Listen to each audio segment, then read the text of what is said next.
ಸರ್ವಸೃಷ್ಟಿಕರ್ತನಾದ ತ್ರಯೇಕ ದೇವರ ದಿವ್ಯನಾಮದಲ್ಲಿ ನಿಮ್ಮೆಲ್ಲರಿಗೂ ಸಮಗ್ರ ಸತ್ಯವೇದ ಅಧ್ಯಯನ ಕಾರ್ಯಕ್ರಮಕ್ಕೆ ಪ್ರೀತಿಯ ಸುಸ್ವಾಗತ. ಪ್ರಿಯರೇ, ನಮ್ಮ ಕಳೆದ ಕಾರ್ಯಕ್ರಮದಲ್ಲಿ ಯೇಸುವು ಕಾನಾನ್ಯ ಸ್ತ್ರೀಯ ಮಗಳನ್ನು ಸ್ವಸ್ಥ ಮಾಡಿದ್ದು, ಯೇಸುವು ಸ್ವಸ್ಥ ಮಾಡುವುದನ್ನು ಮುಂದುವರೆಸಿದ್ದು, ಯೇಸುವು 4,000 ಜನರಿಗೆ ಊಟ ಮಾಡಿಸಿದ್ದು, ಫರಿಸಾಯ ಸದ್ದುಕಾಯರು ಸೂಚಕ ಕಾರ್ಯಕ್ಕಾಗಿ ಕೇಳಿದ್ದು, ಯೇಸುವು ತನ್ನ ಶಿಷ್ಯರನ್ನು ಎಚ್ಚರಿಸಿದ್ದು, ಯೇಸುವು ತನ್ನ ಕುರಿತಾದ ಅರಿಕೆಯನ್ನು ಕೇಳಿದ್ದು ಎಂಬ ಪ್ರಸ್ತಾಪಗಳನ್ನು ಅಧ್ಯಯನ ಮಾಡಿದೆವು. ಕಾನಾನ್ಯ ಸ್ತ್ರೀಯು ಯೇಸುವಿನ ಮೇಲೆ ತಾನಿಟ್ಟಿದ್ದ ದೊಡ್ಡ ನಂಬಿಕೆಯನ್ನು ತೋರಿಸಿದಳು. ಆದರೆ ಯಹೂದ್ಯರಲ್ಲಿ ಫರಿಸಾಯರು, ಸದ್ದುಕಾಯರು ಎಂಬ ಪಂಗಡದವರು ಯೇಸುವನ್ನು ಸೂಚಕ ಕಾರ್ಯ ಮಾಡುವಂತೆ ಕೇಳಿಕೊಳ್ಳುತ್ತಾರೆ. ಆಗ ಯೇಸುವು ಅವರಿಗೆ ಬಹು ಕಠಿಣವಾದ ಉತ್ತರವನ್ನು ನೀಡುತ್ತಾನೆ. ಅವರ ರೀತಿಯಲ್ಲಿ ತನ್ನ ಶಿಷ್ಯರು ಜೀವಿಸಬಾರದೆಂಬ ಕಾರಣದಿಂದ ಯೇಸುವು ಯಾವಾಗಲೂ ತನ್ನ ಶಿಷ್ಯರನ್ನು ಎಚ್ಚರಿಸುತ್ತಾ, ಗದರಿಸುತ್ತಾ ಅವರನ್ನು ಸರಿಯಾದ ಹಾದಿಯಲ್ಲಿ ನಡೆಸುತ್ತಿರುತ್ತಾನೆ. ಅದೇ ರೀತಿಯಲ್ಲಿ ಪರಮಗುರುವಾದ ಯೇಸುವು ನಮ್ಮನ್ನೂ ಸಹ ಎಚ್ಚರಿಸಲು ಬಯಸುತ್ತಾನೆ. ಹಾಗಾದಲ್ಲಿ ಈಗ ನಮ್ಮ ಇಂದಿನ ಕಾರ್ಯಕ್ರಮದಲ್ಲಿ ಆತನ ಎಚ್ಚರಿಕೆಯ ಸ್ವರವನ್ನು ಕೇಳಿಸಿಕೊಳ್ಳೋಣ. ಕರ್ತನಲ್ಲಿ ಪ್ರಿಯರೇ, ನಮ್ಮ ರಕ್ಷಕನೂ ಮೆಸ್ಸಿಯನೂ ಆಗಿರುವ ಯೇಸು ಕ್ರಿಸ್ತನ ಮಹಿಮೆಯ ನಾಮದಲ್ಲಿ ನಿಮ್ಮೆಲ್ಲರಿಗೂ ನನ್ನ ಪ್ರೀತಿಯ ವಂದನೆಗಳು. ದೇವಜನರೇ, ಸತ್ಯವೇದ ಅಧ್ಯಯನದಲ್ಲಿ ದೇವರ ನಡೆಸುವಿಕೆಯ ಅನುಭವದ ಮೂಲಕವಾಗಿ ನಾವು ಮುಂದೆ ಸಾಗುತ್ತಾ ಇದ್ದೇವೆ. ದೇವರಿಗೆ ಸ್ತೋತ್ರವಾಗಲಿ. ಬನ್ನಿ ಪ್ರಿಯರೇ, ನಮ್ಮ ಧ್ಯಾನವನ್ನು ಮುಂದುವರಿಸುವ ಹಾಗೆ ಮತ್ತಾಯನ ಬರೆದ ಸುವಾರ್ತೆ 16ನೇ ಅಧ್ಯಾಯ 14ನೇ ವಚನವನ್ನು ನೋಡೋಣ. ಅವರು ನಿನ್ನನ್ನು ಕೆಲವರು ಸ್ಥಾನಿಕನಾದ ಯೋಹಾನನು ಅನ್ನುತ್ತಾರೆ, ಬೇರೆ ಕೆಲವರು ಎರೇಮಿಯನು, ಇಲ್ಲವೇ ಪ್ರವಾದಿಗಳಲ್ಲಿ ಒಬ್ಬನು ಅನ್ನುತ್ತಾರೆ ಎಂದು ಹೇಳಿದರು ಎಂಬುದಾಗಿ. ಪ್ರೀತಿಯುಳ್ಳ ದೇವಜನರೇ, ಕೆಲವರು ನಿನ್ನನ್ನು ಸ್ಥಾನಿಕನಾದ ಯೋಹಾನನು ಅನ್ನುತ್ತಾರೆ. ಯೋಹಾನನು ವಿಶೇಷವಾದ ವ್ಯಕ್ತಿಯಾಗಿದ್ದನು ಮತ್ತು ಜನರು ಅವನನ್ನು ವಿಶೇಷವಾದವನೆಂದು ಭಾವಿಸಿದ್ದರು. ನಮ್ಮ ದಿನಗಳಲ್ಲಿಯೂ ಯೇಸು ಒಬ್ಬ ಶ್ರೇಷ್ಠ ಬೋಧಕನೆಂದು ಹೇಳುವವರು ತುಂಬ ಮಂದಿ ಇದ್ದಾರೆ. ಪ್ರೀತಿಯುಳ್ಳ ದೇವಜನರೇ, ಮುಂದುವರೆದು ನಾವು ನೋಡುತ್ತೇವೆ, ಕೆಲವರು ಆತನನ್ನು ಎಲಿಯನು ಎಂದರು. ಎಲಿಯನು ಕೂಡ ಒಬ್ಬ ಮಹಾ ವ್ಯಕ್ತಿಯಾಗಿದ್ದನು. ಹಾಗೆಯೇ ಯೇಸು ಒಬ್ಬ ಮಹಾವ್ಯಕ್ತಿ ಎಂದು ಹೇಳುವವರು ಅನೇಕರಿದ್ದಾರೆ. ಕೆಲವರು ಎರೇಮಿಯನೆನ್ನುತ್ತಾರೆ. ಎರೇಮಿಯನು ಪ್ರಲಾಪಿಸುವ ಪ್ರವಾದಿಯಾಗಿದ್ದನು. ಕರ್ತನಾದ ಯೇಸು ಅತ್ತದ್ದನ್ನು ನೋಡಿದವರಿದ್ದರು. ಆದ್ದರಿಂದ ಆತನೊಬ್ಬ ಮಹಾಪ್ರವಾದಿಯೆಂದು ಎಣಿಸಿದ್ದರು. ಇಲ್ಲವೇ ಪ್ರವಾದಿಗಳಲ್ಲಿ ಒಬ್ಬನು ಎಂಬುದಾಗಿ ಕೆಲವರು ಅನ್ನುತ್ತಿದ್ದರು. ಯೇಸು ಯಾವ ಪ್ರವಾದಿಯಾಗಿದ್ದನು ಎಂಬುದರ ಕುರಿತಾಗಿ ಅನೇಕ ಊಹೆಗಳಿದ್ದವು. ಆ ದಿನಗಳಲ್ಲಿನ ಸಾಮಾನ್ಯ ಜನರಲ್ಲಿ ಯೇಸುವಿನ ವಿಷಯವಾಗಿ ಇದ್ದ ಅಭಿಪ್ರಾಯಗಳು ಈ ತೆರವಾಗಿದ್ದವು.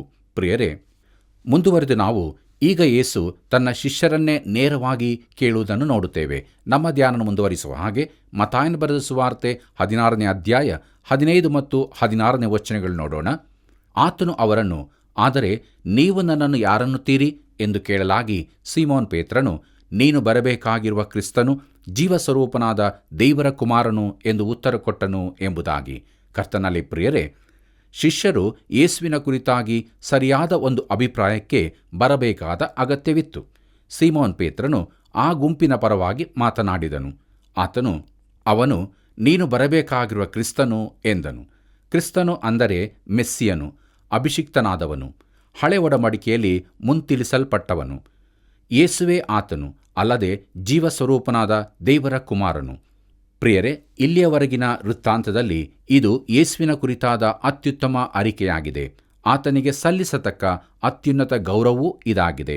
ನಮ್ಮ ಧ್ಯಾನ ಮುಂದುವರಿಸುವ ಹಾಗೆ ಮತ್ತಾಯನ ಬರೆದ ಸುವಾರ್ತೆ 16ನೇ ಅಧ್ಯಾಯ 17ನೇ ವಚನವನ್ನು ನೋಡೋಣ. ಅದಕ್ಕೆ ಯೇಸು, ಯೋನನ ಮಗನಾದ ಸೀಮೋನನೇ, ನೀನು ಧನ್ಯನು. ಈ ಗುಟ್ಟು ನಿನಗೆ ತಿಳಿಸಿದವನು ನರಮನುಷ್ಯನಲ್ಲ, ಪರಲೋಕದಲ್ಲಿರುವ ನನ್ನ ತಂದೆಯೇ ನಿನಗೆ ತಿಳಿಸಿದನು ಎಂಬುದಾಗಿ.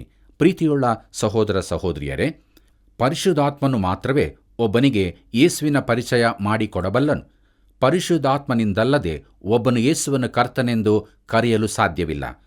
ಪವಿತ್ರಾತ್ಮನು ಮಾತ್ರ ಕ್ರಿಸ್ತನ ಸಂಗತಿಗಳನ್ನು ತೆಗೆದುಕೊಂಡು ನಮಗೆ ಪ್ರಕಟಿಸಬಲ್ಲನು. ಯೇಸು ಹೇಳಿದನು, ಈ ಗುಟ್ಟು ನಿನಗೆ ತಿಳಿಸಿದವನು ನರಮನುಷ್ಯನಲ್ಲ, ಅಂದರೆ ನೀನು ನನ್ನ ಸಂಗಡ ಇರುವುದರಿಂದಾಗಿ ಇದನ್ನು ಕಲಿತುಕೊಳ್ಳಲಿಲ್ಲ ಎಂಬುದಾಗಿ. ಕರ್ತನಲ್ಲಿ ಪ್ರಿಯರೇ, ನಮ್ಮ ಧ್ಯಾನ ಮುಂದುವರಿಸುವ ಹಾಗೆ ಮತ್ತಾಯನು ಬರೆದ ಸುವಾರ್ತೆ 16ನೇ ಅಧ್ಯಾಯ 18ನೇ ವಚನವನ್ನು ನೋಡೋಣ. ಮತ್ತು ನಾನು ನಿನಗೆ ಒಂದು ಮಾತು ಹೇಳುತ್ತೇನೆ. ಅದೇನೆಂದರೆ, ನೀನು ಪೇತ್ರನು, ಈ ಬಂಡೆಯ ಮೇಲೆ ನನ್ನ ಸಭೆಯನ್ನು ಕಟ್ಟುವೆನು, ಪಾತಾಳ ಲೋಕದ ಬಲವು ಅದನ್ನು ಸೋಲಿಸಲಾರದು ಎಂಬುದಾಗಿ. ಪ್ರೀತಿಯುಳ್ಳ ದೇವಜನರೇ, ಈ ವಚನವನ್ನು ನಾವು ಸರಿಯಾಗಿ ಗಮನಿಸೋಣ. ಯೇಸು ತನ್ನ ಸಭೆಯನ್ನು ಯಾವ ಬಂಡೆಯ ಮೇಲೆ ಕಟ್ಟುತ್ತೇನೆಂದು ಹೇಳಿದನು? ಸೀಮೋನ್ ಪೇತ್ರನ ಮೇಲೆ ಎಂದು ಕೆಲವರು ಹೇಳುತ್ತಾರೆ. ಖಂಡಿತವಾಗಿಯೂ ಅಲ್ಲ. ಇಲ್ಲಿ ಉಪಯೋಗಿಸಲ್ಪಟ್ಟ ಶಬ್ದಗಳನ್ನು ಗಮನಿಸುವ. ಮೂಲ ಗ್ರೀಕ್ನಲ್ಲಿ ನೀನು ಪೆತ್ರೋಸ್ ಅಂದರೆ ಒಂದು ಚಿಕ್ಕ ಬಂಡೆ, ಈ ಬಂಡೆಯ ಮೇಲೆ, ಪೆಟ್ರಾದ ಮೇಲೆ, ಈ ದೊಡ್ಡ ಬಂಡೆಯ ಮೇಲೆ ನನ್ನ ಸಭೆಯನ್ನು ಕಟ್ಟುವೆನು ಎಂಬುದಾಗಿ ನೋಡುತ್ತೇವೆ. ಇನ್ನು ಕೆಲವರು ಪೇತ್ರನು ಮಾಡಿದ ಅರಿಕೆಯ ಮೇಲೆ ಕ್ರಿಸ್ತನು ಸಭೆಯನ್ನು ಕಟ್ಟುತ್ತಾನೆಂದು ಹೇಳುತ್ತಾರೆ. ಇದೂ ಕೂಡ ಸರಿಯಲ್ಲ. ಪ್ರಿಯರೇ, ಬಂಡೆ ಎಂದರೆ ಯಾರು? ಕ್ರಿಸ್ತನೇ ಆ ಬಂಡೆಯು. ಸಭೆಯು ಕ್ರಿಸ್ತನ ಮೇಲೆ ಕಟ್ಟಲ್ಪಟ್ಟಿದೆ. ಸೀಮೋನ್ ಪೇತ್ರನು ತಾನೇ ಸ್ವತಃ ಅದರ ವಿವರಣೆಯನ್ನು ಕೊಟ್ಟಿರುತ್ತಾನೆ. ಪೇತ್ರನು ಬರೆದ ಮೊದಲನೇ ಪತ್ರಿಕೆ 2ನೇ ಅಧ್ಯಾಯ 4ನೇ ವಚನದಲ್ಲಿ ನಾವು ಹೀಗೆ ನೋಡುತ್ತೇವೆ, ಆ ಕಲ್ಲನ್ನು ಮನುಷ್ಯರು ನಿರಾಕರಿಸಿದರೂ ದೇವರು ಅದನ್ನು ಆಯಲ್ಪಟ್ಟದ್ದು, ಮಾನ್ಯವಾದದ್ದು ಎಂದು ಎಣಿಸಿದನು. ಮುಂದುವರೆದು ನಾವು ಯೆಶಾಯನ ಪ್ರವಾದನೆ ಗ್ರಂಥ 28ನೇ ಅಧ್ಯಾಯ 16ನೇ ವಚನದಲ್ಲಿ ಹೀಗೆ ನೋಡುತ್ತೇವೆ, ಇಗೋ, ಚಿಯೋನಿನಲ್ಲಿ ಮೂಲೆಗಲ್ಲನ್ನು ಇಡುತ್ತೇನೆ, ಅದು ಆಯಲ್ಪಟ್ಟದ್ದು, ಮಾನ್ಯವಾದದ್ದು, ಅದರ ಮೇಲೆ ನಂಬಿಕೆ ಇಡುವವನು ಆಶಾಭಂಗ ಪಡುವುದೇ ಇಲ್ಲ ಎಂಬುದಾಗಿ. ಪ್ರೀತಿಯುಳ್ಳ ದೇವಜನರೇ, ಸಭೆಯು ಕ್ರಿಸ್ತನ ಮೇಲೆ ಕಟ್ಟಲ್ಪಟ್ಟಿದೆ. ಕೊರಿಂಥದವರಿಗೆ ಬರೆದಂಥ ಮೊದಲನೇ ಪತ್ರಿಕೆ 3ನೇ ಅಧ್ಯಾಯ 11ನೇ ವಚನದಲ್ಲಿ ಹೀಗೆ ನೋಡುತ್ತೇವೆ, ಹಾಕಿರುವ ಅಸ್ತಿವಾರವು ಯೇಸು ಕ್ರಿಸ್ತನೇ. ಆ ಅಸ್ತಿವಾರವನ್ನಲ್ಲದೆ ಮತ್ತೊಂದು ಅಸ್ತಿವಾರವನ್ನು ಯಾರೂ ಹಾಕಲಾರರಷ್ಟೇ. ಕ್ರಿಸ್ತನು ಬಂಡೆಯಾಗಿದ್ದಾನೆ. ಈ ಬಂಡೆಯ ಮೇಲೆ ತಾನು ತನ್ನ ಸಭೆಯನ್ನು ಕಟ್ಟುತ್ತೇನೆಂದು ಆತನು ಹೇಳಿದ್ದು. ಯೇಸು ಈ ಮಾತನ್ನು ಹೇಳುವಾಗ ಸಭೆ ಎಂಬುದು ಭವಿಷ್ಯದ ಸಂಗತಿಯಾಗಿತ್ತು. ಹಳೆ ಒಡಂಬಡಿಕೆಯಲ್ಲಿ ಒಂದು ಸಭೆ ಇತ್ತೆಂದು ಹೇಳಬೇಡಿರಿ. ಯಾಕಂದರೆ ಯೇಸು ಕ್ರಿಸ್ತನು ಸತ್ತು ಪುನರುತ್ಥಾನನಾಗಿ ಪರಲೋಕಕ್ಕೆ ಏರು ಹೋಗಿ ಪರಿಶುದ್ಧಾತ್ಮನು ಕಳುಹಿಸಲ್ಪಟ್ಟ ಬಳಿಕವೇ ಸಭೆಯು ಅಸ್ತಿತ್ವಕ್ಕೆ ಬಂದಿತು. ಅದೆಲ್ಲವೂ ಆಗುವ ತನಕ ಸಭೆಯೆಂಬುದು ಇರಲು ಸಾಧ್ಯವೇ ಇಲ್ಲ. ಪ್ರಿಯರೇ, ನಾನು ನನ್ನ ಸಭೆಯನ್ನು ಕಟ್ಟುವೆನು ಎಂಬುದಾಗಿ ನೋಡುವಾಗ ಇದು ಭವಿಷ್ಯತ್ ಕಾಲದ ಮಾತು. ಪಾತಾಳ ಲೋಕದ ಬಲ ಅಂದರೆ ಮರಣ. ಇಲ್ಲಿ ಪಾತಾಳ ಎಂಬುದಕ್ಕೆ ಮೂಲ ಗ್ರೀಕ್ನಲ್ಲಿ ಉಪಯೋಗಿಸಲ್ಪಟ್ಟ ಶಬ್ದ ಹೇಡೀಸ್, ಹಳೆ ಒಡಂಬಡಿಕೆಯ ಶಿಯೋಲ್ ಎಂಬುದು. ಅದು ನಾವು ಕಾಣದ ಲೋಕವಾಗಿದ್ದು ಮರಣಕ್ಕೆ ಸೂಚಿತವಾಗಿದೆ. ಕ್ರಿಸ್ತನ ಸಭೆಯ ಎದುರು ಮರಣದ ಬಾಗಿಲು ಕೂಡ ನಿಲ್ಲಲಾರದು.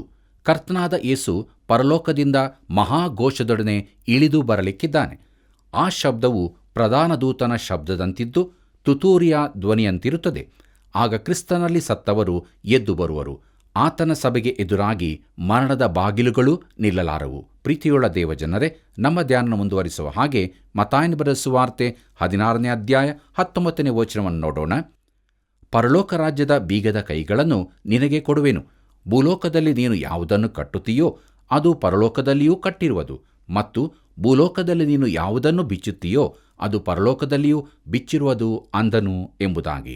ಪ್ರೀತಿಯುಳ್ಳ ಸಹೋದರ ಸಹೋದರಿಯರೇ, ಪರಲೋಕದ ಬೀಗದ ಕೈಗಳೆಂದರೆ ಯಾವುದು? ಅವು ಸೀಮೋನ್ ಪೇತ್ರನಿಗೆ ಮಾತ್ರ ಕೊಡಲ್ಪಟ್ಟಿದೆಯೋ? ಇಲ್ಲ. ಪೇತ್ರನಂತೆ ಈ ಅರಿಕೆ ಮಾಡುವ, ಅಂದರೆ ಕ್ರಿಸ್ತನನ್ನು ರಕ್ಷಕನೆಂದು ಒಪ್ಪಿಕೊಳ್ಳುವ ಪ್ರತಿಯೊಬ್ಬನಿಗೂ ಕೊಡಲ್ಪಡುತ್ತದೆ. ನೀನು ದೇವರ ಮಗುವಾಗಿರುವುದಾದರೆ ನಿನಗೂ ಆ ಬೀಗದ ಕೈ ಕೊಡಲ್ಪಟ್ಟಿದೆ. ಬೀಗದ ಕೈಗಳೆಂದರೆ ಜನರಿಗೆ ಸತ್ಯವೇದವನ್ನು ವಿವರಿಸಿ ಹೇಳುವುದಕ್ಕೆ ಶಾಸ್ತ್ರಿಗಳಿಗೆ ಕೊಡಲ್ಪಟ್ಟ ಅಧಿಕಾರವಾಗಿದೆ. ಪ್ರತಿಯೊಬ್ಬ ಕ್ರೈಸ್ತನಲ್ಲಿಯೂ ಈ ದಿನದಲ್ಲಿ ಸತ್ಯವೇದವಿರುತ್ತದೆ, ಹಾಗೂ ಅದರ ಬೀಗದ ಕೈಗಳೂ ಇರುತ್ತದೆ. ನಾವು ದೇವರ ವಾಕ್ಯವನ್ನು ತಡೆ ಹಿಡಿದರೆ ಅದನ್ನು ಭೂಲೋಕದಲ್ಲಿ ಕಟ್ಟಿದಂತಾಗುತ್ತದೆ. ನಾವು ಅದನ್ನು ಇತರಿಗೆ ತಿಳಿಸಿದರೆ ಅದನ್ನು ಬಿಚ್ಚಿದಂತಾಗುತ್ತದೆ. ಪ್ರೀತಿಯುಳ್ಳ ದೇವಜನರೇ, ನಮ್ಮ ಧ್ಯಾನದಲ್ಲಿ ಮುಂದುವರಿದು ಮತ್ತಾಯನ ಬರೆದ ಸುವಾರ್ತೆ 16ನೇ ಅಧ್ಯಾಯ 20ನೇ ವಚನವನ್ನು ನೋಡೋಣ. ಆಗ ಆತನು, ನಾನು ಕ್ರಿಸ್ತನಾಗಿದ್ದೇನೆಂಬುದನ್ನು ಯಾರಿಗೂ ಹೇಳಬೇಡಿರಿ ಎಂದು ಶಿಷ್ಯರಿಗೆ ಖಂಡಿತವಾಗಿ ಹೇಳಿದನು ಎಂಬುದಾಗಿ. ಪ್ರೀತಿಯುಳ್ಳ ದೇವಜನರೇ, ಕರ್ತನು ಇದನ್ನು ಯಾಕೆ ಹೇಳಿದನೆಂದರೆ ಆತನು ಯಾರೆಂಬ ಜ್ಞಾನವು ಮಾತ್ರ ನಮ್ಮನ್ನು ರಕ್ಷಿಸಲಾರದು ಎಂಬುದಾಗಿ. ರಕ್ಷಣೆ ಹೊಂದಬೇಕಾದರೆ ನೀನು ಆತನನ್ನು ಯಾರೆಂಬುದನ್ನು, ಆತನು ಮಾಡಿದ್ದೇನೆಂಬುದನ್ನು ತಿಳಿದುಕೊಂಡು ಆತನನ್ನು ನಂಬಿಕೆಯಿಂದ ಅಂಗೀಕರಿಸಬೇಕು. ಮುಂದುವರೆದು ನಾವು ನೋಡುತ್ತೇವೆ, ಯೇಸು ತನ್ನ ಮರಣ ಪುನರುತ್ಥಾನಗಳನ್ನು ಮುಂತಿಳಿಸಿದ್ದು ಎಂಬುದಾಗಿ. ಕರ್ತನಲ್ಲಿ ಪ್ರಿಯರೇ, ಯೇಸು ಮೊದಲನೇ ಬಾರಿಗೆ ತನ್ನ ಮರಣ ಪುನರುತ್ಥಾನಗಳನ್ನು ಶಿಷ್ಯರಿಗೆ ಮುಂದಾಗಿ ತಿಳಿಸಿದನು. ಇದು ಆತನು ಕ್ರೂಜಿಸಲ್ಪಡುವುದಕ್ಕಿಂತ ಸುಮಾರು 6 ತಿಂಗಳ ಮೊದಲನೆಯದು. ಇಂಥ ವಿಶೇಷ ಪ್ರಕಟಣೆಯನ್ನು ಮಾಡಲು ಆತನು ಯಾಕೆ ಇಷ್ಟು ತಡ ಮಾಡಿದನು? ಶಿಷ್ಯರು ಇದಕ್ಕೆ ತಯಾರಾಗಿರಲಿಲ್ಲ. ಅವರ ಪ್ರತಿಕ್ರಿಯೆಗಳಿಂದ ಇದನ್ನು ನಾವು ತಿಳಿದುಕೊಳ್ಳಬಹುದು. ತಾನು ಯೆರೂಸಲೇಮಿಗೆ ಸಾಯುವುದಕ್ಕಾಗಿ ಹೋಗಲಿದ್ದೇನೆ ಎಂಬುದನ್ನು 5 ಸಾರಿ ಆತನು ಪುನರುಚ್ಚರಿಸಿದ್ದನು.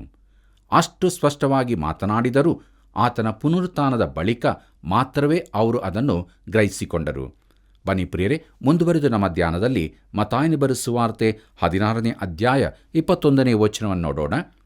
ಅಂದಿನಿಂದ ಯೇಸು ಕ್ರಿಸ್ತನು ತಾನು ಯೆರೂಸಲೇಮಿಗೆ ಹೋಗಿ ಅಲ್ಲಿ ಹಿರಿಯರಿಂದಲೂ ಮಹಾಯಾಜಕರಿಂದಲೂ ಶಾಸ್ತ್ರಿಗಳಿಂದಲೂ ಬಹು ಕಷ್ಟಗಳನ್ನು ಅನುಭವಿಸಿ ಕೊಲ್ಲಲ್ಪಟ್ಟು 3ನೇ ದಿನದಲ್ಲಿ ಜೀವಿತನಾಗಿ ಎಬ್ಬಿಸಲ್ಪಡಬೇಕೆಂದು ತನ್ನ ಶಿಷ್ಯರಿಗೆ ತಿಳಿಸುವುದಕ್ಕೆ ಪ್ರಾರಂಭ ಮಾಡಿದನು ಎಂಬುದಾಗಿ.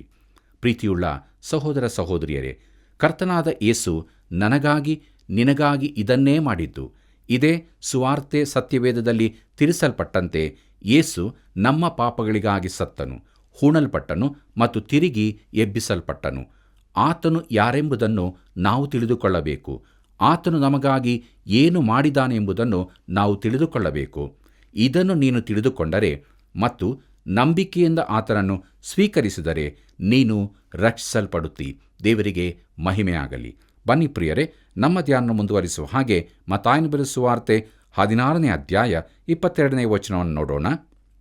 ಆಗ ಪೇತ್ರನು ಆತನ ಕೈ ಹಿಡಿದು, ಸ್ವಾಮಿ, ದೇವರು ನಿನ್ನನ್ನು ಕಾಯಲಿ, ನಿನಗೆ ಹೀಗೆ ಎಂದಿಗೂ ಆಗಬಾರದು ಎಂದು ಆತನನ್ನು ಗದರಿಸುವುದಕ್ಕೆ ಪ್ರಾರಂಭಿಸಲು ಎಂಬುದಾಗಿ. ಪ್ರೀತಿಯುಳ್ಳ ದೇವಜನರೇ, ಪೇತ್ರನ ಮಾತಿನ ಅರ್ಥ, ನೀನು ಮೆಸ್ಸಿಯನು, ದೇವರ ಮಗನು, ನೀನು ಕ್ರೂಜೆಗೆ ಹೋಗಬಾರದು ಎಂಬುದಾಗಿ.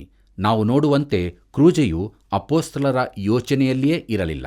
ಪ್ರೀತಿಯುಳ್ಳ ದೇವಜನರೇ, ನಮ್ಮ ಧ್ಯಾನ ಮುಂದುವರಿಸುವ ಹಾಗೆ ಮತ್ತಾಯನ ಬರೆದ ಸುವಾರ್ತೆ 16ನೇ ಅಧ್ಯಾಯ 23ನೇ ವಚನವನ್ನು ನೋಡೋಣ.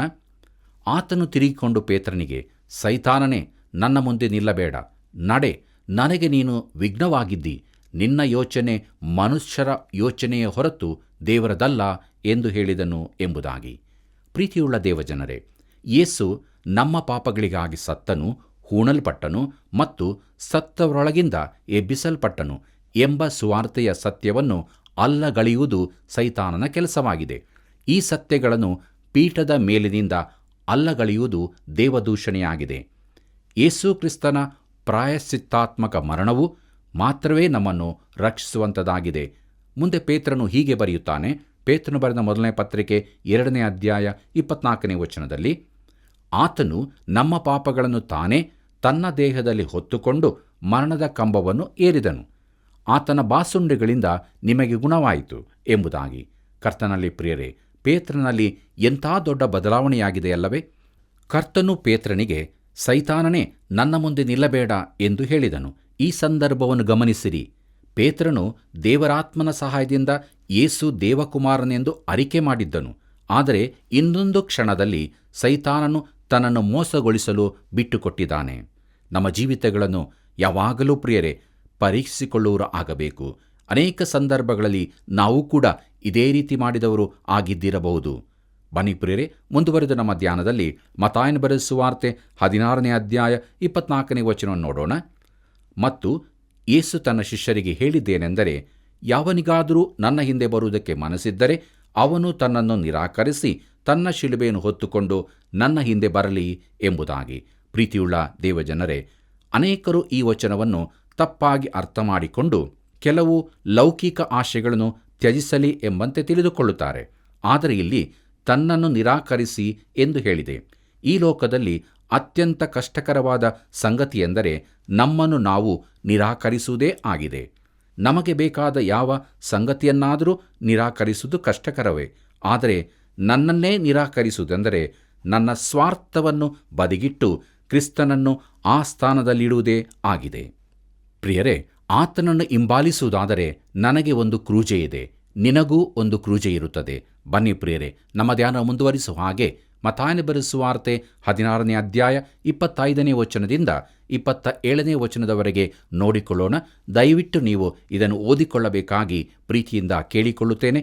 ಪ್ರಿಯರೇ, ಈ ವಾಕ್ಯಗಳ ಮುಖ್ಯ ಸಾರಾಂಶ ಏನೆಂದರೆ, ಕರ್ತನಾದ ಯೇಸುವಿನ ಶಿಷ್ಯನಾಗುವುದರಲ್ಲಿರುವ ಅಪಾಯಗಳನ್ನೆದುರಿಸಲು ಸಿದ್ಧನಿಲ್ಲದವನು ತನ್ನ ಪ್ರಾಣವನ್ನು ನಿತ್ಯಕ್ಕೂ ಕಳಕೊಳ್ಳುವನು.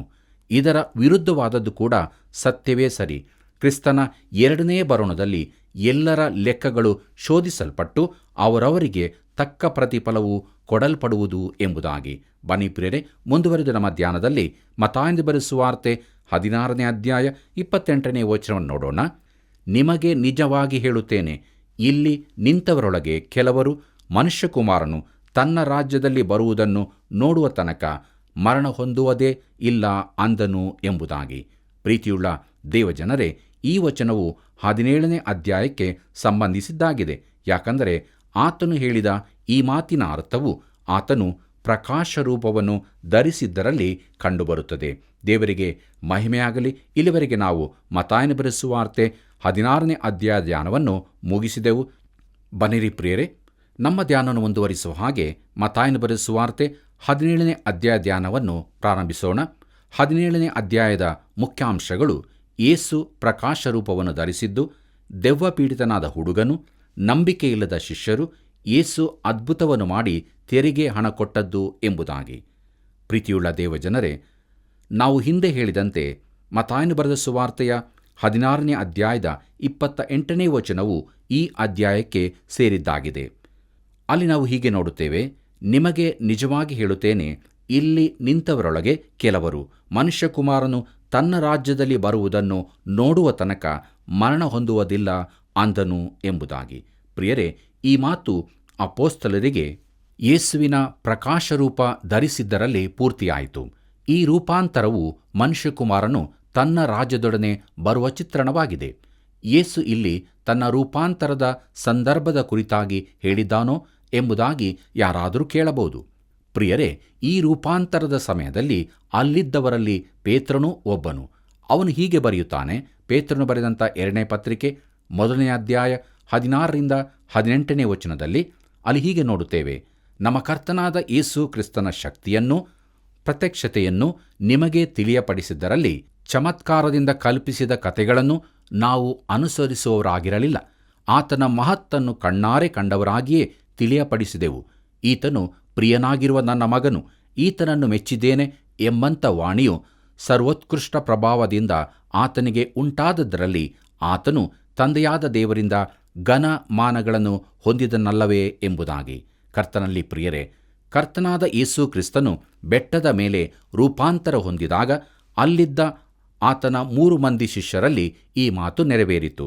ಈ ರೂಪಾಂತರದ ಘಟನೆಯು ರಾಜ್ಯದ ಸೂಕ್ಷ್ಮ ಚಿತ್ರಣವಾಗಿದೆ ಮತ್ತು ಸೀಮೋನ್ ಪೇತ್ರನು ಇದನ್ನು ಹೌದೆಂದು ದೃಢಪಡಿಸಿರುತ್ತಾನೆ. ಕರ್ತನಲ್ಲಿ ಪ್ರಿಯರೇ, ಯೇಸುವಿನ ರೂಪಾಂತರವು ಯೇಸುವಿನ ದೈವತ್ವವನ್ನು ಸಿದ್ಧಪಡಿಸುವುದಿಲ್ಲ, ಅದು ಕ್ರಿಸ್ತನ ಮನುಷ್ಯತ್ವವನ್ನು ತೋರಿಸುತ್ತದೆ. ಯೋಹಾನನು ತನ್ನ ಸುವಾರ್ತೆಯಲ್ಲಿ ಕ್ರಿಸ್ತನ ದೈವತ್ವಕ್ಕೆ ಮಹತ್ವ ಕೊಟ್ಟಿರುವುದರಿಂದ ಈ ರೂಪಾಂತರದ ಘಟನೆಯನ್ನು ಅವನು ಬರೆಯದೆ ಬಿಟ್ಟಿದ್ದಾನೆ. ಕರ್ತನಾದ ಯೇಸು ಪ್ರಕಾಶರೂಪ ಧರಿಸಿದ ಈ ಘಟನೆಯು ಆತನ ಮಾನವತ್ವ ಆಧಾರ ಮಾತ್ರವಲ್ಲದೆ ಮಾನವರ ನಿರೀಕ್ಷೆಯೂ ಆಗಿದೆ ಎಂದು ನಾನು ಭಾವಿಸುತ್ತೇನೆ. ಅಲ್ಲಿ ನಾವು ಕಂಡ ಮಹಿಮಾರೂಪದ ಯೇಸುವು ನಾನು ನೀನು ಒಂದು ದಿನ ಹೊಂದಲಿರುವ ಪ್ರಭಾವದ ರೂಪವನ್ನು ಸೂಚಿಸುವವನಾಗಿದ್ದಾನೆ.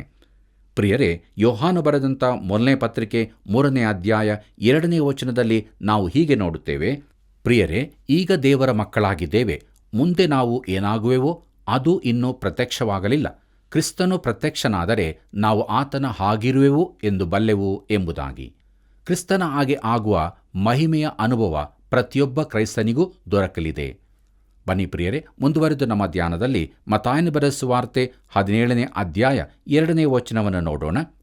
6 ದಿವಸಗಳಾದ ಮೇಲೆ ಯೇಸು ಪೇತ್ರನನ್ನು, ಯಾಕೋಬನನ್ನು, ಇವನ ತಮ್ಮನಾದ ಯೋಹಾನನನ್ನು ಮಾತ್ರ ವಿಂಗಡವಾಗಿ ಕರಕೊಂಡು ಎತ್ತರವಾದ ಬೆಟ್ಟಕ್ಕೆ ಹೋದನು. ಅಲ್ಲಿ ಅವರ ಕಣ್ಣ ಮುಂದೆ ಆತನ ರೂಪ ಬೇರೆಯಾಯಿತು. ಆತನ ಮುಖವು ಸೂರ್ಯನ ಹಾಗೆ ಪ್ರಕಾಶಿಸಿತು, ಆತನ ವಸ್ತ್ರಗಳು ಬೆಳಕಿನಂತೆ ಬೆಳ್ಳಗಾದವು ಎಂಬುದಾಗಿ. ಪ್ರೀತಿಯುಳ್ಳ ಸಹೋದರ ಸಹೋದರಿಯರೇ, ಆತನ ಮುಖವು ಸೂರ್ಯನ ಹಾಗೆ ಪ್ರಕಾಶಿಸಿತು. ಬೆಳಕು ಹೊರಗಿನಿಂದ ಆತನ ಮೇಲೆ ಬಿದ್ದ ಹಾಗಿರದೆ ಆತನ ಒಳಗಿನಿಂದ ಪ್ರಭಾವದ ಬೆಳಕು ಹೊರಹೊಮ್ಮುತ್ತಿತ್ತು. ಆದಾಮ್ ಹವ್ವನವರು ಪಾಪದಲ್ಲಿ ಬೀಳುವ ಮೊದಲು ಏದೇನ್ ತೋಟದಲ್ಲಿದ್ದಾಗ ಅವರನ್ನು ಈ ರೀತಿಯ ಪ್ರಭೆಯು ಆವರಿಸಿದ್ದಿರಬಹುದು. ಪಾಪ ಮಾಡಿದ ಮೇಲೆ ಅವರಿಗೆ ತಾವು ಬೆತ್ತಲೆಯಾಗಿದ್ದೇವೆಂಬುದು ತಿಳಿಯಿತು. ಅಂದರೆ ಅವರು ಅದಕ್ಕಿಂತ ಮೊದಲು ಈ ರೀತಿಯ ಬೆಳಕಿನಿಂದ ಒದಗಿಸಲ್ಪಟ್ಟಿದ್ದರು. ಇಲ್ಲಿ ಯೇಸುವಿನ ಮಾನವತ್ವವು ಪ್ರಕಾಶಗೊಂಡಿತು. ಇದರಿಂದಾಗಿ ಆತನು ಪರಿಪೂರ್ಣ ಮಾನವನೆಂಬುದು ಪ್ರಕಟವಾಯಿತು. ರೂಪಾಂತರಗೊಳ್ಳುವುದು ಎಂಬುದು ಆಸಕ್ತಿಯ ಶಬ್ದವಾಗಿದೆ. ಇದರ ಮೂಲಪದದ ಅರ್ಥವು ರೂಪ ಅಥವಾ ರಚನೆಯಲ್ಲಾಗುವ ಬದಲಾವಣೆ ಎಂದಾಗುತ್ತದೆ. ಇದೇ ರೂಪಾಂತರ ಕ್ರಿಯೆಯಿಂದಾಗಿ ಕಂಬಳಿ ಹುಳವು ಅಂದವಾದ ಚಿಟ್ಟೆಯಾಗಿ ರೂಪಾಂತರಗೊಳ್ಳುತ್ತದೆ. ಕರ್ತನಲ್ಲಿ ಪ್ರಿಯರೇ, ಕ್ರಿಸ್ತನ ಬರೋಣದ ಸಮಯದಲ್ಲಿ ಜೀವದಲ್ಲಿರುವ ವಿಶ್ವಾಸಿಗಳು ಕೂಡ ರೂಪಾಂತರಗೊಳ್ಳುತ್ತಾರೆ. ಇದು ಮಾನವರ ನಿರೀಕ್ಷೆ ಕೂಡ ಆಗಿದೆ. ಬನ್ನಿ ಪ್ರಿಯರೇ, ನಮ್ಮ ಧ್ಯಾನ ಮುಂದುವರಿಸುವ ಹಾಗೆ ಮತ್ತಾಯನ ಬರೆದ ಸುವಾರ್ತೆ 17ನೇ ಅಧ್ಯಾಯ 3ನೇ ವಚನವನ್ನು ನೋಡೋಣ. ಇದಲ್ಲದೆ ಮೋಶೆಯು ಎಲಿಯನು ಆತನ ಸಂಗಡ ಮಾತನಾಡುತ್ತಾ ಅವರಿಗೆ ಕಾಣಿಸಿಕೊಂಡರು. ಮೋಶೆಯು ಧರ್ಮಶಾಸ್ತ್ರಕ್ಕೆ ಸಂಕೇತವಾಗಿದ್ದನು. ಎಲಿಯನು ಪ್ರವಾದಿಗಳ ಪ್ರತಿನಿಧಿಯಾಗಿದ್ದನು. ಮೋಶೆಯು ಸತ್ತು ಹೋಗಿದ್ದನು. ಎಲಿಯನು ಬೆಂಕಿಯ ರಥದ ಮುಖಾಂತರ ಮೇಲಕ್ಕೇರಿದ್ದನು. ಅವರು ಯೆರೂಸಲೇಮಿನಲ್ಲಿ ಯೇಸುವಿಗೆ ಬರಲಿದ್ದ ಮರಣದ ಕುರಿತಾಗಿ ಮಾತನಾಡುತ್ತಿದ್ದಾರೆಂದು ಲೂಕನು ಹೇಳುತ್ತಾನೆ. ಲೂಕನು ಬರೆದ ಸುವಾರ್ತೆ 9ನೇ ಅಧ್ಯಾಯ 30 ಮತ್ತು 31ನೇ ವಚನದಲ್ಲಿ ನಾವು ಇದನ್ನು ನೋಡಬಹುದು. ಪ್ರಿಯರೇ, ಧರ್ಮಶಾಸ್ತ್ರವು ಪ್ರವಾದಿಗಳು ಯೇಸುವಿನ ಮರಣಕ್ಕೆ ಸಾಕ್ಷಿಗಳಾಗಿದ್ದವು. ಪ್ರೀತಿಯುಳ್ಳ ದೇವಜನರೇ, ಕಾರ್ಯಕ್ರಮದ ಅಂತ್ಯ ಭಾಗಕ್ಕೆ ನಾವು ಬಂದಿರುವಾಗ ಕೊನೆಯದಾಗಿ ಮತ್ತಾಯನ ಬರೆದ ಸುವಾರ್ತೆ 17ನೇ ಅಧ್ಯಾಯ 4ನೇ ವಚನ ನೋಡೋಣ. ಅಲ್ಲಿ ಹೀಗೆ ಬರೆದದೆ: ಆಗ ಪೇತ್ರನು ಯೇಸುವಿಗೆ, ಸ್ವಾಮಿ, ನಾವು ಇಲ್ಲೇ ಇರುವುದು ಒಳ್ಳೆಯದು. ಅಪ್ಪಣೆಯಾದರೆ ಇಲ್ಲಿ 3 ಪರ್ಣಶಾಲೆಗಳನ್ನು ಕಟ್ಟುವೆನು, ನಿನಗೊಂದು, ಮೋಶೆಗೊಂದು, ಎಲಿಯನಿಗೊಂದು ಎಂದು ಹೇಳಿದನು ಎಂಬುದಾಗಿ. ಪ್ರೀತಿಯುಳ್ಳ ಸಹೋದರ ಸಹೋದರಿಯರೇ, ಸೀಮೋನ್ ಪೇತ್ರನು ಮಾತನಾಡಲಿಕ್ಕಿರುವ ಯಾವ ಅವಕಾಶವನ್ನು ಕಳೆದುಕೊಳ್ಳುತ್ತಿರಲಿಲ್ಲ. ಪ್ರತಿಯೊಂದು ಸಂದರ್ಭವೂ ಅವನಿಗೆ ಮಾತನಾಡುವ ಸುಸಂದರ್ಭವಾಗಿರುತ್ತಿತ್ತು. ಅವನು ಪ್ರತಿ ಸಾರಿ ಮಾತನಾಡಿದಾಗಲೂ ಅದು ಸಾಮಾನ್ಯವಾಗಿ ತಪ್ಪು ಮಾತೇ ಆಗಿರುತ್ತಿತ್ತು. 50 ದಿನದ ತನಕ ಇದು ನಡೆಯುತ್ತಿತ್ತು. ಇಲ್ಲಿಯೂ ಕೂಡ ಅವನು ತಪ್ಪಾಗಿ ಮಾತನಾಡಿದನು. ಅವನು ಸುಮ್ಮನಿರಬಹುದಾಗಿತ್ತು. ಆತನನ್ನು ದೇವರೇ ಖಂಡಿಸಿದ ಹಾಗಿತ್ತು. ಯಾಕಂದರೆ ಅವನು ಯೇಸುವನ್ನು ಮೋಶೆ, ಏಲಿಯರಿಗೆ ಸಮನಾಗಿ ಮಾಡಿದ್ದನು. ಲೂಕನು ಪೇತ್ರನ ಈ ರೀತಿಯ ಮಾತಿಗೆ ವಿವರಣೆ ಕೊಡುತ್ತಾನೆ. ಲೂಕನು ಬರೆದ ಸುವಾರ್ತೆ 9ನೇ ಅಧ್ಯಾಯ 33ನೇ ವಚನದಲ್ಲಿ, ತಾನಂದದ್ದು ತನಗೆ ಗೊತ್ತಾಗಲಿಲ್ಲ ಎಂಬುದಾಗಿ. ಪ್ರಿಯರೇ, ಅನೇಕ ಮಂದಿ ಈ ರೀತಿಯಾಗಿ ತಾವು ಏನು ಮಾತನಾಡುತ್ತೇವೆಂದು ತಿಳಿಯದೆ ಮಾತನಾಡುತ್ತಾರೆ. ಪೇತ್ರನಿಗೆ ಗದರಿಕೆ ಸಿಕ್ಕಿದ್ದು ಅವನು ಸುಮ್ಮನಿರಬೇಕಾಗಿತ್ತು. ಕರ್ತನಲ್ಲಿ ನನ್ನ ಪ್ರೀತಿಯ ಸಹೋದರ ಸಹೋದರಿಯರೇ, ಯೇಸು ಕ್ರಿಸ್ತನಲ್ಲಿ ನಂಬಿಕೆಯ ಜೀವಿತವನ್ನು ಜೀವಿಸುವ ಪ್ರತಿಯೊಬ್ಬನೂ ಮಹಿಮೆಗೆ ಸೇರಲ್ಪಡುತ್ತಾನೆ. ಇದು ಆತನ ವಾಗ್ದಾನ ಕೂಡ ಆಗಿದೆ. ಆದುದರಿಂದ ನಮ್ಮ ಜೀವಿತದಲ್ಲಿ ಆತನನ್ನು ಅರಿತುಕೊಂಡವರಾಗಿ ನಿತ್ಯ ಜೀವದ ಜೀವಿತವನ್ನು ನಡೆಸಲು ಅನುದಿನವೂ ದೇವರಾತ್ಮನ ಸಹಾಯವನ್ನು ಪಡೆದವರಾಗಿ ನಮ್ಮ ಜೀವಿತದಲ್ಲಿ ಮುಂದೆ ಮುಂದೆ ಸಾಗೋಣ. ದೇವರ ಕೃಪೆಯು ನಮ್ಮನ್ನು ನಡೆಸಲಿ. ಆಮೆನ್. ಪ್ರೀತಿಯ ದೇವ ಮಕ್ಕಳೇ, ಇದುವರೆಗೆ ದೇವರ ಪರಿಶುದ್ಧವಾದ ವಾಕ್ಯವನ್ನು ಅಧ್ಯಯನ ಮಾಡಿದೆವು. ಇಡೀ ಯಹೂದ್ಯ ಜನರು ಯೇಸುವನ್ನು ತಿರಸ್ಕರಿಸಿ ಆತನನ್ನು ದ್ವೇಷಿಸುತ್ತಿದ್ದ ಸಮಯದಲ್ಲಿ ಪೇತ್ರನು ಆತನು ದೇವರಿಂದ ಬಂದ ಮೆಸ್ಸಿಯನು ಎಂಬುದಾಗಿ ಅರಿಕೆ ಮಾಡುತ್ತಾನೆ. ಆತನ ವಿಷಯದಲ್ಲಿ ನಮ್ಮ ಅರಿಕೆ ಏನಾಗಿದೆ? ಆತನು ನಮ್ಮ ಜೀವಿತದಲ್ಲಿ ಏನಾಗಿದ್ದಾನೆ? ನಾವು ಸಹ ಆತನನ್ನು ಒಡೆಯನೂ ರಕ್ಷಕನಾಗಿ ಅಂಗೀಕರಿಸದೆ ಹೋದರೆ ನಮಗೆ ಗಲಿಬಿಲಿ ಗೊಂದಲಗಳಿರುವ ಈ ಲೋಕದಲ್ಲಿ ನಿಜವಾದ ಸಂತೋಷ ಸಿಗಲು ಸಾಧ್ಯವಿಲ್ಲ. ರಕ್ಷಣಾನಂದವು ಆತನಿಂದ ಮಾತ್ರ ದೊರೆಯುತ್ತದೆ. ರಕ್ಷಕನಾದ ಯೇಸು ಪ್ರಭುವಿನ ಕೃಪೆಯು ನಿಮ್ಮೆಲ್ಲರೊಂದಿಗೆ ಇರಲಿ.